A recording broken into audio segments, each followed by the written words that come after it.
our students play this death game better than I played the stupid comic strip minigames at the end of each trial? Let's find out and get to the numbers. Wait, just 1 second. Oh! Hey guys, my name's Dan. Today's reaction comes from Dead Meat. This is Danganronpa, Trigger Happy Havoc, 2010 video game kill count. Now, full transparency for you guys, up until this was announced, I had no idea this game even exists, no idea this whole franchise even existed, but fortunately, as Dead Meat always does, they open up my eyes to great things. I will admit, though, that I didn't actually play the game, but I was able to watch a full walkthrough.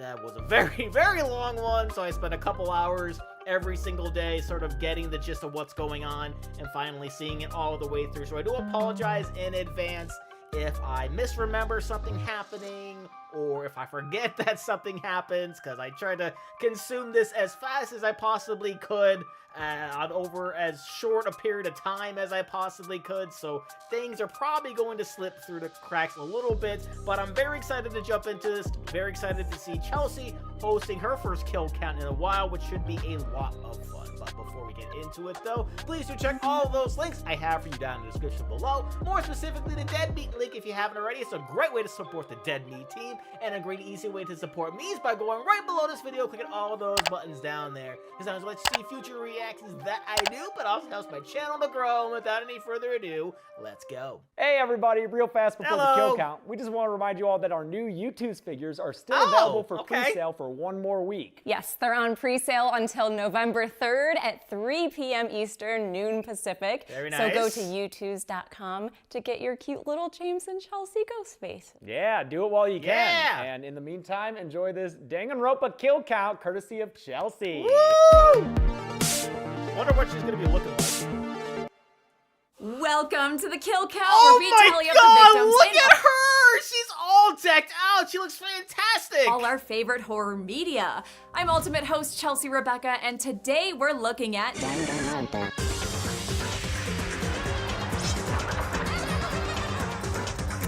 specifically Trigger Happy Havoc, released in 2010. Trigger Happy Havoc is the first entry in a trilogy of mainline games developed by Spike Chunsoft, which was still just Spike when they published the first game. Alongside these 3 main games, there's 2 spin-offs, anime, manga, novels, mobile games, and even stage plays. This series is absolutely massive, but its success came after a difficult conceptual period. Originally, creator and writer Kazutaka Kodaka had a much more gruesome game in mind. Entitled Distrust, this initial version of Danganronpa was dark and dingy, with a grimy warehouse setting instead of a high school. Spike was worried this kind of explicit horror game wouldn't sell in Japan. Kodaka explains, "It may be different in America, but the market for horror is extremely narrow in Japan. When we started working on the game, we figured it might be too horrific, too gruesome, and it would really limit our audience. In order to make it appealing to more people, we decided to add what I call pop elements. To make it a little more palatable for more people, that's why we moved away from the first version of Danganronpa. And so we get the vivid, candy-colored game that's so beloved today. Danganronpa follows the elite students of Hope's Peak Academy, who are captured and forced into a Battle Royale-style murder game. Check out our podcast on Battle Royale, by the way. Kodaka would agree that the film is mandatory viewing. あれがもう何よりの始まり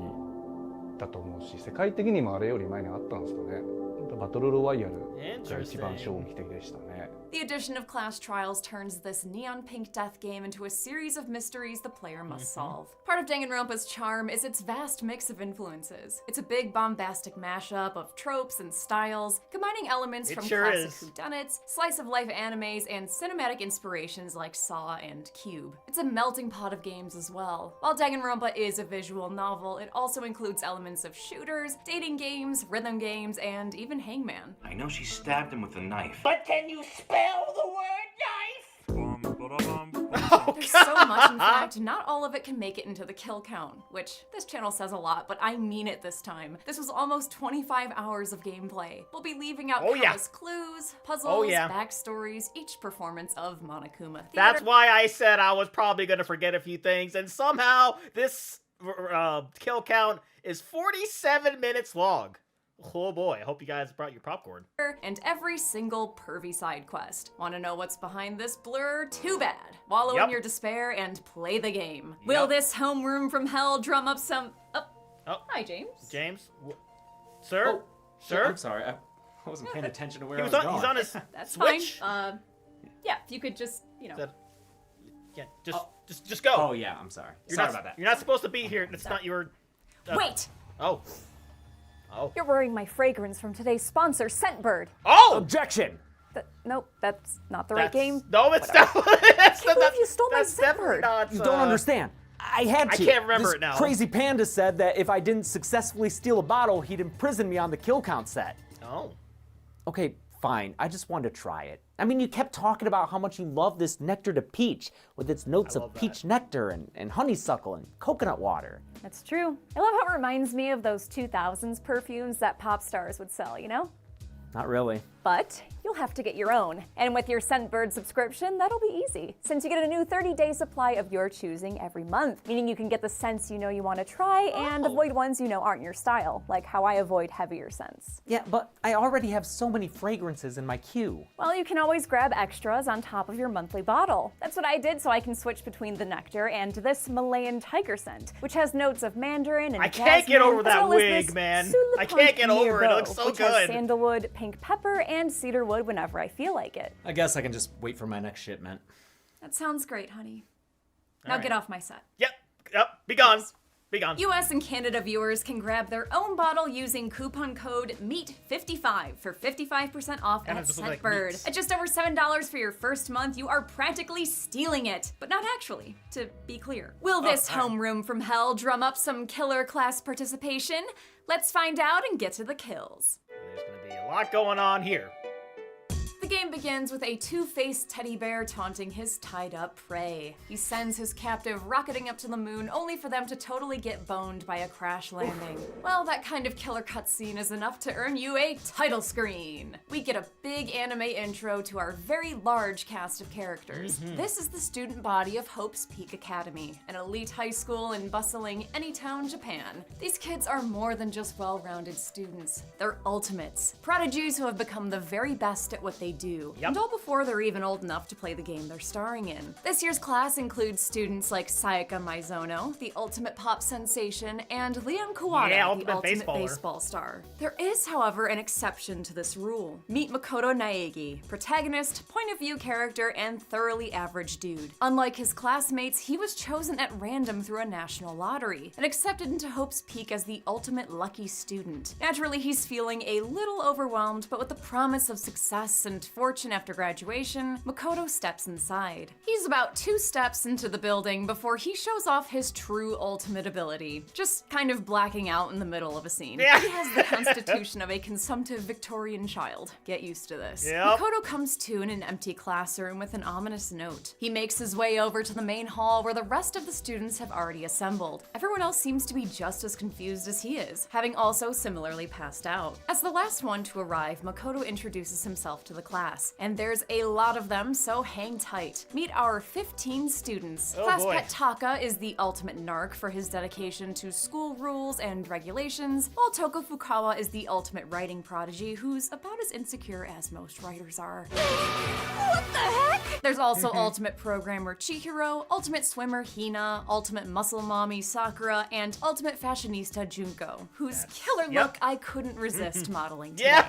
I can see Makoto learns why. baseball star Leon's turned his back on the sport to pursue a career in music, while the mysterious Kyoko refuses to disclose her ultimate talent at all. Roll call continues with some less traditional students, like ultimate essential oils user Hiro, ultimate girl boss Celeste, ultimate waifu pillow collector Hifumi, and Mondo, the ultimate biker gang leader. Just the high school leader of Japan's biggest biker gang. Rounding out the group is ultimate nepo baby Byakuya, heir to the powerful Togami family, and again pop star Sayaka, who Makoto has a serious crush on. Pleasant scent. Careful, Makoto, we don't need you passing out again. Surprisingly, Sayaka seems to recognize Makoto, but their class reunion will have to wait till later. Some bells portend a morning announcement, courtesy of a mysterious TV voice. The students are summoned to the gym, where they're greeted by the teddy bear we saw in the intro. I'm not a teddy bear. Oh shit, sorry, not a whoops. teddy bear. Whoops. This is Monokuma, a malevolent mechanical maniac and self-proclaimed headmaster of Hope's Hope's Peak. Their plushy principal reveals they've all been barred inside the school and can expect to live the rest of their lives here as a commune. Naturally, the thought of staying in high school forever freaks some people out, so Monokuma reveals a graduation clause. You can go back home, provided you first murder one of your classmates. I never went to private school, but I imagine that this is basically what it is. Yeah, Some probably. slightly horrifying trivia: Monokuma wasn't always a bear. Early on in development, Monokuma was a naked guy on one side and organs and bones on the other. Kind of like one of those science classroom inner anatomy statuettes. This turn of events doesn't exactly sit well with the students, but when one of them tries to take matters into his own hands, Monokuma shows he means business with a self-destructive explosion. Turns out, Monokuma has multiple robot bodies throughout the school, as well as surveillance cameras to monitor the students' behavior. Destroying any of them is punishable by death.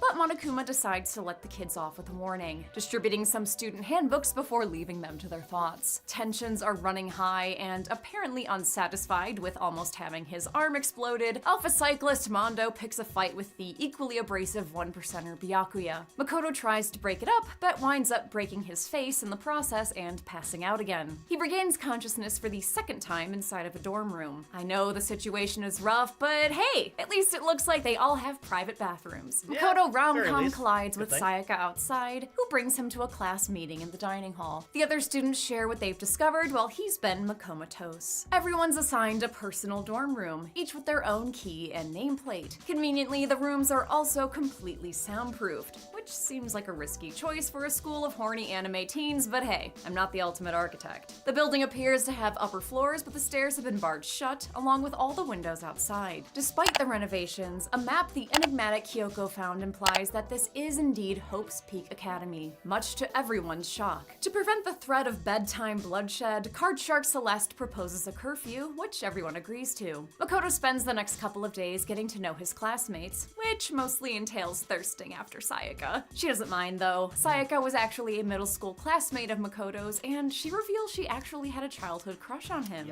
All this Wattpad romance is no fun for Monokuma, who decides to incentivize the students with some murderous motivations. He shows the students some videos from home, but this isn't a sweet survivor reunion. The loved ones in these videos seem to be in danger, sending the students into a panic about what's happening on the outside. Jeff Probst would never. The black and white bear blackmail does its job, since that night Sayaka shows up at Makoto's door saying someone just tried to force their way into her room. In order to ease her mind, Makoto offers to switch rooms with her, which would be a nicer gesture if he didn't use the opportunity to sniff her pillow. Yeah, However, that's a little Sayaka weird. doesn't show up at breakfast the next morning. When Makoto runs to check on her, he finds the popped star splattered in blood pinker than Saw 3Ds. Makoto passes out for the umpteenth time. Someone please get this boy some compression socks, Yes, and he please. wakes up in the gymnasium. Monokuma arrives to address the student body, or at least what's left of her. While the graduation clause says a murder means freedom, it does come with a little fine print. Not only do you have to kill another student, but you have to get away with it as well. Before a successful graduate is crowned, the students will have the chance to pinpoint the murderer in an upcoming class trial. If they identify the guilty party, the blackened, the culprit will be executed accordingly. But should they fail to corner the killer, the blackened will graduate from school, and everyone else will fail with a final fatal F. This all proves too I'm much. sorry, I don't know about you guys, but as soon as I heard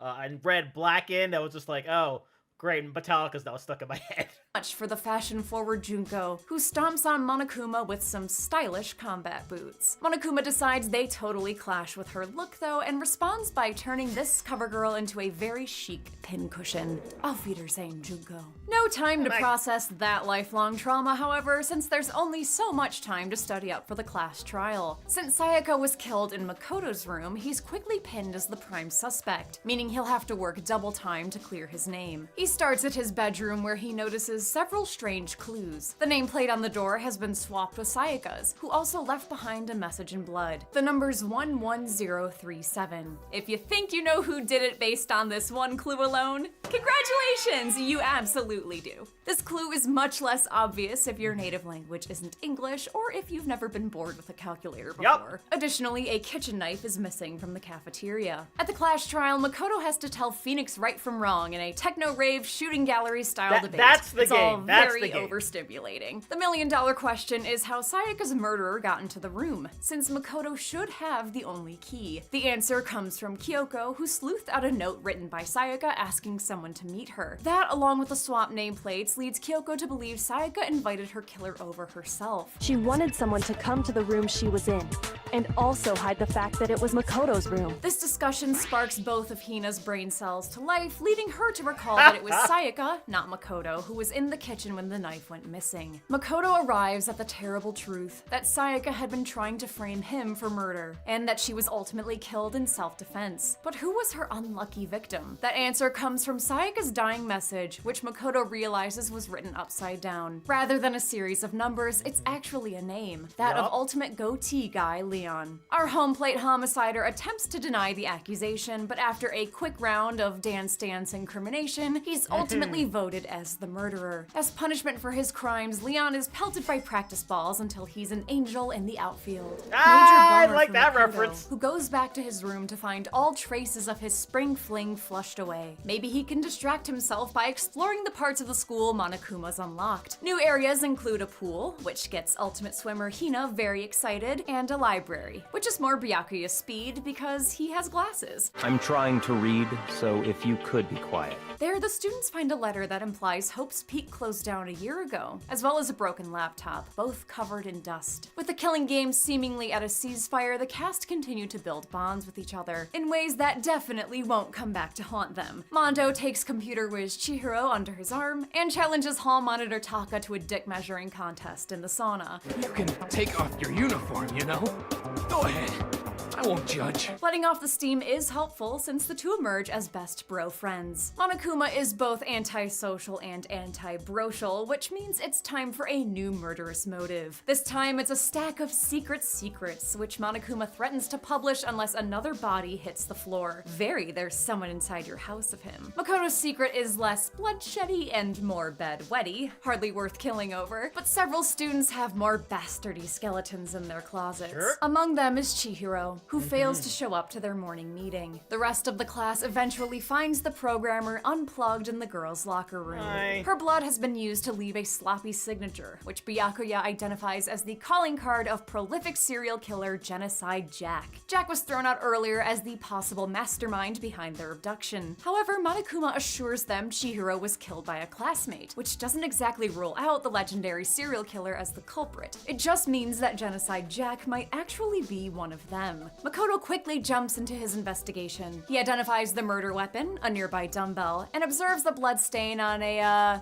big-boobed supermodel. Stay focused, Makoto. Novelist Toko pulls a real Makoto and promptly passes out at the sight of all that blood. She wakes up tongue-tied and runs off. Hina and Makoto try to check on her, but can't parse out her ranting and raving.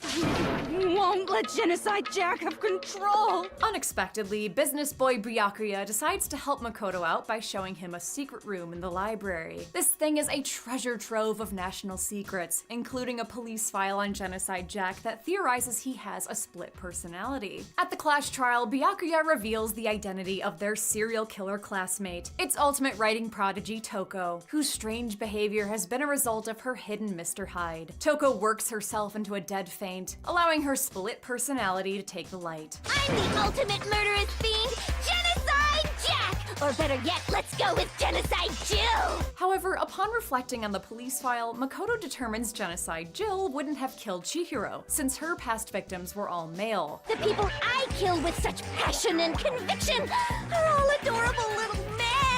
Furthermore, the ultimate misandrist's murder weapon of choice are her special scissors, not something inelegant like a dumbbell. Makoto accuses Byakuya of framing Toko, since he had access to the crime scene photos as well as the cord that was used to suspend Chihiro's body. Bizarrely, messy-ass Byakuya admits to staging the crime scene, but not to killing Chihiro. Adding to the confusion, Kyoko takes everyone out for a short recess, during which she reveals the thing that's gonna make this kill count come to a screeching halt. Be sure to check her and entire body. When I first decided I wanted to do Danganronpa, this twist was the thing I was least looking forward to covering. Even if you've never played the game, you can probably guess where this is going. Yep. It's revealed in this sequence that Chihiro has a penis. I'll just be blunt about it. This storyline and the character of Chihiro in general have been analyzed and written about by people much smarter than me, and the kill count is just not a great format to explore the implications of this reveal. After this scene, the characters refer to Chihiro as a boy, fans refer to Chihiro as both a boy and a girl, and there's a lot of healthy and not so healthy debate about it. Sure. I'm gonna keep it all off the binary and refer to Chihiro as they from now on. I think That's the fair. one thing we can all agree on, though, is that Chihiro is baby.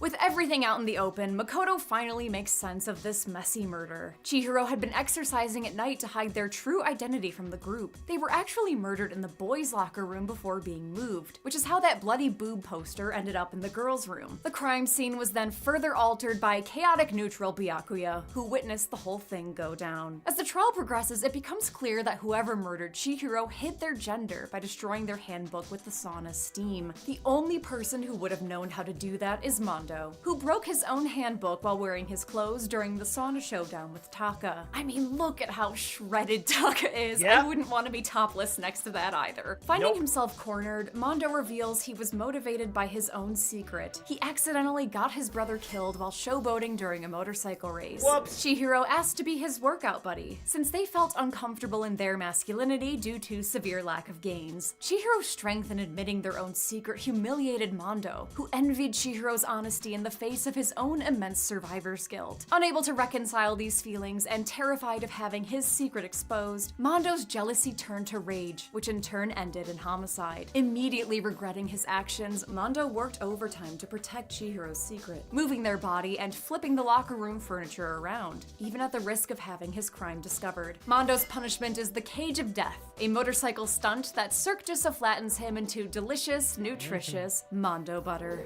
In the aftermath, Byakuya reveals he knew Mondo was the murderer the whole time, having witnessed him leaving the crime scene. He tampered with the body to see who would notice, and now considers Makoto his main competition. Another clash trial means another floor has been unlocked, so the students spend their morning exploring. There's a shiny new rec room and a physics lab with a giant air purifier, or one of those plasma globes you see at children's science museums. In the newly unlocked art room, Makoto discovers something strange. A photo of Mondo, Leon, and Chihiro that nobody remembers taking. Unfortunately, Monokuma snatches it away before the kids can make sense of it. Aquawoman Hina also has something to share. In an earlier cutscene, we saw Hina having some scantily clad insomnia. Fun fact, by the way, if you play these games, these are the scenes your friends and loved ones will walk in on you playing. For all James knows, this entire game is upskirts of anime girls. Consider yourselves warned. Hina would rather have room service than fan service, though, so she sneaks out I love for a it, midnight Chelsea, snack, love it. only to hear a strange noise coming from the bathhouse. Hina thinks she saw a ghost, but when the group goes to investigate, they instead find something less ghoulish and more GLaDOS. This is Alter Ego, an artificial intelligence Big Chihiro 6 created in their image. After fixing the laptop from the library, Chihiro set Alter Ego to look through its encrypted database, hoping to uncover the secrets of Hope's Peak. They hid the laptop in the bathhouse since it's the only room in the school without cameras. Even the mastermind has to draw the line somewhere. As it turns out, Monokuma's not the only unwanted attention to worry about. While ultimate fan art appreciator Hifumi's been simping for Celestial Game, this animated avatar is much more his speed. Taka also develops a screen addiction after Alter Ego simulates a pep talk from his ex-bro Mondo, sparking a transformation that leaves Taka Super Saiyan some weird shit. With all this attention, it's no wonder Alter Ego goes missing a few nights later. All eyes are on Tweedleweeb and Tweedledum, but Byakuya thinks there's a traitor amongst them. A saboteur! His accusation has some legs too, given that an earlier cutscene revealed that one of the students is indeed in cahoots with their homicidal headmaster. To make matters worse, Monokuma adds a brand new murder motive, a blood money cash prize of $10 million, which comes out to roughly 2.5 Squid Games. Soon enough, the Breakfast Club once again turns up a couple heads short, sparking a panicked search. The group finds Ultimate Gambler Celeste in the rec room, having been assaulted by a mysterious Autobot cosplayer. She tells them everyone's Everyone's favorite pervert Hifumi was also attacked, which she captured on the fanboy's camera. Outside, Toko and Byakuya join the chase, which brings them to the library. They find a bloodied Hifumi, who's nicknamed his mystery attacker Robo-Justice. While this Justice isn't wearing a robe, he did leave his gavel, Justice Hammer number 2. Celeste was attacked with the smaller Justice Hammer 1, leading the group to surmise Robo-Justice is upgrading his attacks with increasingly larger hammers. Because when normal logic fails, anime logic prevails. Yes! The students embark on a chase through the school, getting separated in the chaos. Hifumi was left in the nurse's office to recover, but the students returned to find him double-tapped on the head with Justice Hammer 3. Robo-Justice isn't done yet, since Ultimate Moral Compass Taka is found in the physics lab, Justice hammered by number 4. This head-denting double act is still by the book, since Monokuma established earlier that students could actually kill up to 2 people, just to keep things spicy. If this Robo-Ruckus is giving you a headache, hold on, cause it's not over yet. While everyone's running back and forth, both Taka and Hifumi's bodies go missing. They're rediscovered in the art room, where Hifumi reveals he still has life in him yet. He rambles about recovered school year memories before finally passing on, but not before naming ultimate clairvoyant Yasuhiro as the killer. Hiro really should have seen this one coming. Despite the mayhem, this seems like an open and shut case. After all, Yasuhiro's been found inside the Robo-Justice costume, and the suit is built to his exact dimensions, except for his hair, which continues to baffle scientists to this day. Hiro's also the only person without an alibi for one of the murders, making him an obvious prime suspect. A few things aren't adding up though, like why Kyoko discovered the supposed killer stuffed in a pool locker, and the fact that someone wearing the robot suit can't bend over at the waist, meaning they can't be up and slinging dead bodies all over the school. At the other crime scenes, Makoto discovers other anomalies. While it's obvious some of the hammers in the workshop were turned into the murder weapons, one of the hammers left behind has been scrubbed clean. Additionally, a dolly in the workshop seems to have been moved there from the physics lab, a fact confirmed by some bloody wheel marks. At the Clash trial, Makoto begins putting the pieces together. The dolly was likely used to move Taka's body, but Hifumi's was a bit too corpulent for easy transport. The solution comes in the form of his lens wipe, which Makoto found in the nurse's office. Hifumi's bloody glasses were mysteriously clean when his body was found in the workshop, meaning he must have wiped his glasses to be able to see. Makoto was paying attention to his lack of a kill graphic, but kudos if you also noticed this, and realizes Hifumi faked his attack using blood bags. Further discussion reveals it was in fact Hifumi who moved Taka's body and killed him as well, but not during the Hammer Time Havoc as everyone assumed. Taka was killed earlier, at 6 a.m. according to his broken watch. The numbered hammers were a pink herring designed to confuse the time of death and hide a duplicitous double act. So who played the final round of Whack-A-Nerd? Not Hiro, who was knocked out and stuffed in the Robo-Justice costume. It was our goth gatekeeping, gaslighting, girl boss gambler Celeste, who tricked Hifumi into helping her before murdering him in the workshop, cleaning off the extra hammer in the aftermath. The Yasuhiro Hifumi was referring to wasn't our psychic friend Hiro at all. It's actually the real last name of Celeste, who's been going by the very "my family was aristocracy before the war" sounding surname of Ludenberg. She's given a chance to prove Makoto wrong by displaying her name in her handbook. When she refuses, she's correctly voted as the Blackened. Before she's executed, Celeste reveals she was the one who stole Alter Ego, which is how she manipulated Ultimate Simp Hifumi to lay the hammer down on Taka. Celeste has maybe the most relatable motivation in the game. She was gonna use Monokuma's blood money to buy herself a gothic castle filled with hundreds of male servants, a 100-stud draw, if you will. It's a beautiful dream, but come on, Celeste. For 10 million, you'd be lucky to get a gothic condo in today's market, and that's before your manslaves finally unionize. Her aristocratic execution is the burning of the Versailles Witch. In adherence to the old ways, the burning woman is, of course, eventually extinguished by a flying fire truck. Makoto and Ultimate Kyoko find Alter Ego in the bathhouse using a key Celeste gave them. While they're alone, Kyoko reveals she's been disappearing to a secret room on the 2nd floor. Makoto checks it out for himself and discovers a student registry and an ominous warning. But before he can explore further, he's sneak attacked by Jason Luchadorhes.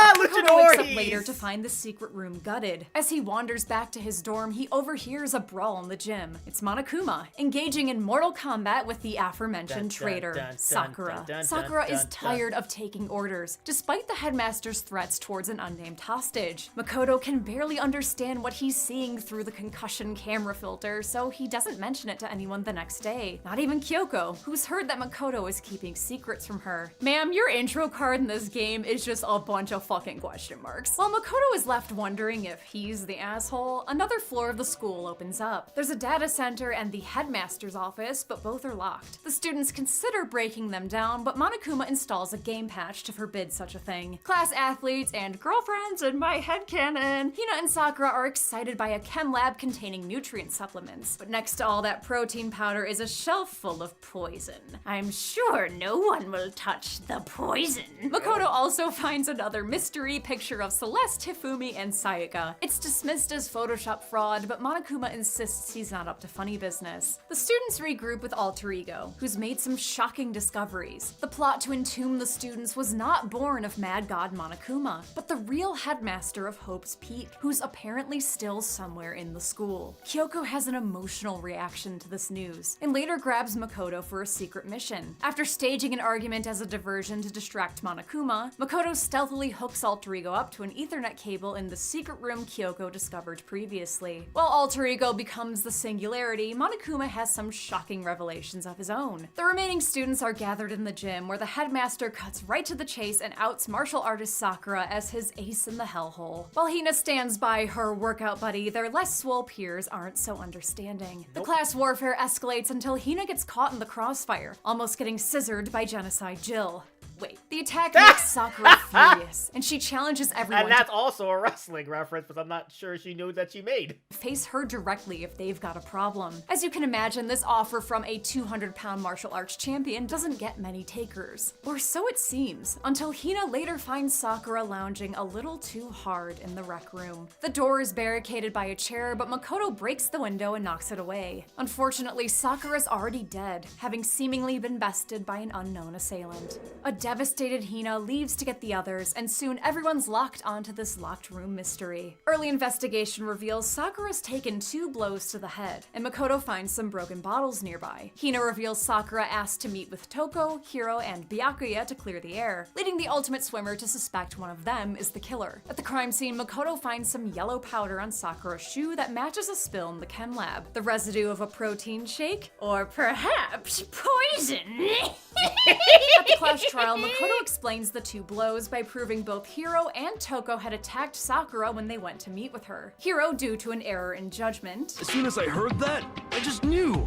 I knew she was gonna try and kill me. And Toko due to a shift in personality from seeing the aftermath of Hiro's attempt at self-defense. I got so startled, I smacked her with the first thing I could find, which I guess was a bottle. Neither of them are to blame for killing Sakura, though. I mean, what's a few concussions between friends, right? Sure, Judging yeah. from the blood around Sakura's mouth, her real cause of death was poisoning. The powder on her shoe came from the poisoned shelf in the chem lab. Unexpectedly, Hina steps up and tearfully confesses to the murder. Kyoko isn't buying it, though. She knows that swole sisters are for life, and Hina can't explain how she barricaded the room from the inside. Makoto eventually catches Hina in a lie. But the footprints left at the scene were not moving from Section C to Section A.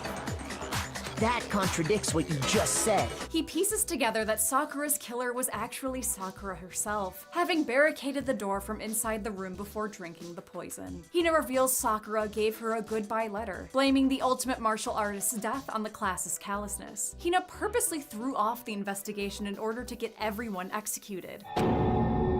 However, it turns out Monokuma actually got his paws dirty in this case, and he reveals that the note Hina read was a forgery, planted to prod her into action. Sakura's real letter explains that Monokuma was threatening her family dojo to secure her services, but she implores her friends to stand together against him. Hina, whatever it takes, survive.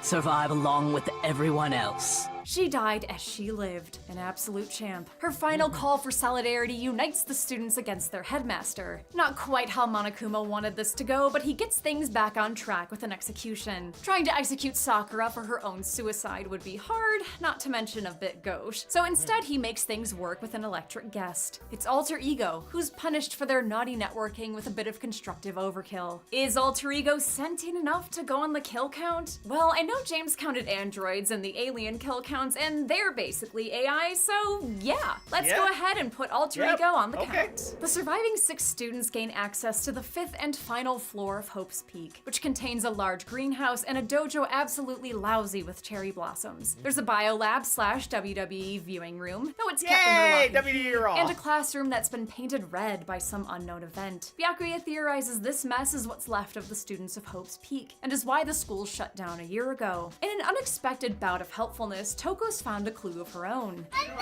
Allowing any of these students to have a knife on them seems foolhardy at best, so the group votes Makoto as least likely to do something stupid with this and lets him hold on to it. Their meeting is interrupted by Monokuma, who accuses one of them of stealing from him. Kyoko reveals to Makoto that she was the thief, having snuck into the headmaster's office earlier. As it turns out, Sakura got in a parting shot before downing her poison, and violated the rules by breaking the office door's lock. Looking through the school files has yielded a startling secret. When Makoto asks what it is, Kyoko leans in close and whispers the 22 words every guy wants to hear. Mukuro Ikusaba, the 16th student, lying hidden somewhere in this school. The one they call the ultimate despair. Watch out for her. Kyoko also found a key, the item that Monokuma mentioned he had stolen from him. She wants Makoto to act as a distraction so she can sneak away and figure out what it goes to. Makoto is hesitant, but he's won over by a pep talk. If you spend all your time trying to avoid danger, you'll never move forward. Yes, ma'am. Thank you, ma'am. I would die for you, ma'am. Makoto successfully baits Monokuma, allowing Kyoko to disappear somewhere even Big Brother Bear can't find her. Later that night, a feverish Makoto passes out yet again and has a sweaty nightmare. Maybe take your hoodie off before bed? Yeah, perhaps. He's awakened by another appearance of Jason Luchador Hees, who then turns into Kyoko. Makoto assumes it was all a fever dream until he discovers the knife Toko gave him has disappeared. In hindsight, having the Blackout King guard the deadly weapon was probably not the brightest idea. The group's been busy while he was sick, dismantling a Monokuma bomb and a horrifying robo-autopsy. Apparently, the headmaster's been absent all day, leading Byakuya to theorize the mastermind controlling the animatronic is dead. The students decide to snoop around for clues, but discover a female corpse in the greenhouse instead. She's wearing a familiar face, but when Toko tries to remove the mask, the booby-trapped body makes a big boom-boom. There's no way to determine the victim's identity, due to it being exploded and in pieces all over the greenhouse, but they do find a clue, another key. This one unlocks the data center on the 4th floor. It's a wall-to-wall cabin-in-the-woods surveillance room, meaning this is the mastermind's hideout. A nearby TV is broadcasting their actions, and a nearby Monokuma is— wait, Monokuma? Yep, this killing game is still going strong, and their headmaster host reveals it's being televised all around the world. Before they can ponder how that's possible, they'll have to solve the murder of their Smokin' Jane Doe to avoid execution once again. While Makoto had floated the idea that the body was Mukuro Ikusaba, the 16th student, lying hidden. Byakuya is more inclined to believe the corpse is the missing Kyoko. To make matters worse, the group's midnight Monokuma maintenance means Makoto is the only one without an alibi for the murder. Throw in the knife that went missing from his room, and Makoto is starting to look very guilty. For being the ultimate lucky student, dude can't seem to catch a break. Honestly used to it at this point, Makoto sets to work clearing his name. He quickly deduces the cause of the explosion, which was the bomb the group removed from the Monokuma bot earlier. Their mess of a murder victim still has a hand intact with red acrylics and a tattoo of Fenrir, the Wolf of Ragnarok, and a very good boy. He's also the symbol of a Middle Eastern mercenary group that Byakuya read about during one of his many nights in the classified closet. Just before the class trial, Kyoko proves she's not dead by showing up in the flesh. Hiro takes a little bit of extra convincing. But if Kyoko didn't go Kyo Boom, who did? Makoto has an answer. So it must have been Mukuro Ikusaba, The 16th. Her student profile reveals she was the ultimate soldier, a title she earned during her time with, drumroll please, Fenrir, which explains the tattoo on the back of her hand. Makoto is able to logic himself an alibi using the greenhouse's sprinkler schedule. The sprinklers are set to go off right at 7:30 every morning, right? So if the body had been in the garden before 7:30, then it should have been completely soaked. However, Kyoko goes on the offensive. If you vote for me and I die here, the mystery of this school will stay hidden forever.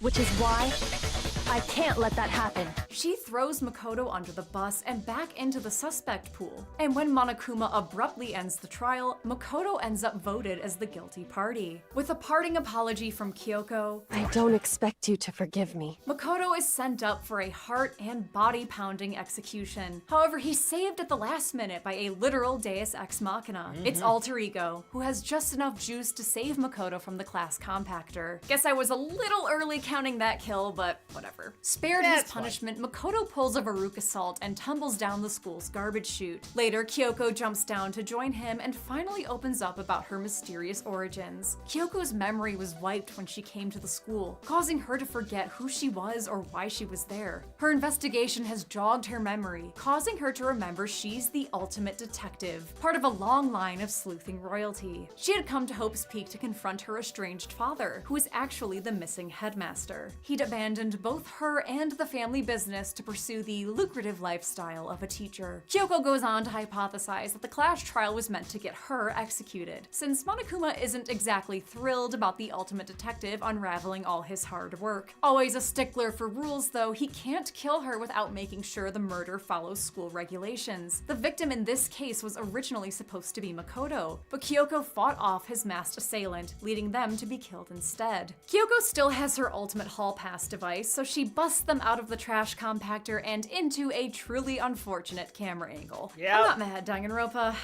Just disappointed. Rather than try and sneak around, the pair make a play and confront Monokuma directly. Kyoko accuses him of violating school regulations, but their Ursine teacher gleefully counters that the class trial was in bounds. Mukuro was indeed murdered by another student. Monokuma offers them a makeup exam in the form of a retrial with a twist. They must solve not only Mukuro's murder, but all the mysteries of Hope's Peak. Success will mean freedom, while failure will lead to a class-wide execution of the remaining 6 students. Makoto has a happy reunion with his friends and explains the rules of their next assignment. To aid in their investigation, Monokuma opens up access to the rest of the school. This includes the biolab, which is revealed to be a makeshift morgue. This is where Monokuma's been storing their dead classmates, but Makoto notes that only 9 of the lockers appear to be occupied, which doesn't match the number of bodies that should be in there. There's also the second floor dormitories, which have seen some better days. There, Kyoko finds her father's private room. Daddy Headmaster had himself a hidey hole, the password to which is Kyoko's name, which she has complicated feelings about. Well, Kyoko, how do you feel about this human skeleton in a box? We're not just not counting this guy because he's a bastard skelly. This is the already counted Rocket Man from the opening, who's now revealed to be Kyoko's father, the headmaster of Hope's Peak. Strangely, some of the lockers on the second floor appear to belong to the trapped students, while Kyoko has found a video of all the students agreeing to permanent residence at the school. Monokuma adds to the confusion by giving Makoto a class photo, including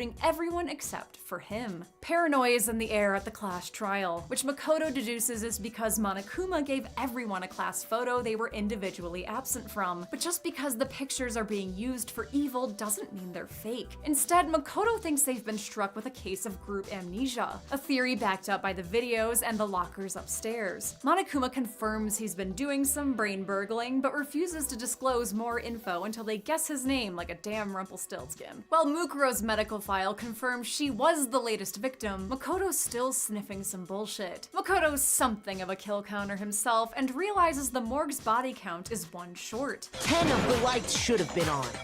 Any other number is incredibly suspicious. For the record, our count is 12 so far, since it includes the headmaster, Mondo's brother, and alter ego. Without those, it should be 10, which is why the 9 lights is sus. The answer to this conundrum was that someone was killed twice, and it's the same someone whose face is conveniently obscured in all of their class photos, Mike Wazowski style. Ultimate fashionista, Junko Enoshima. Or rather, Mukuro disguised as Junko Enoshima.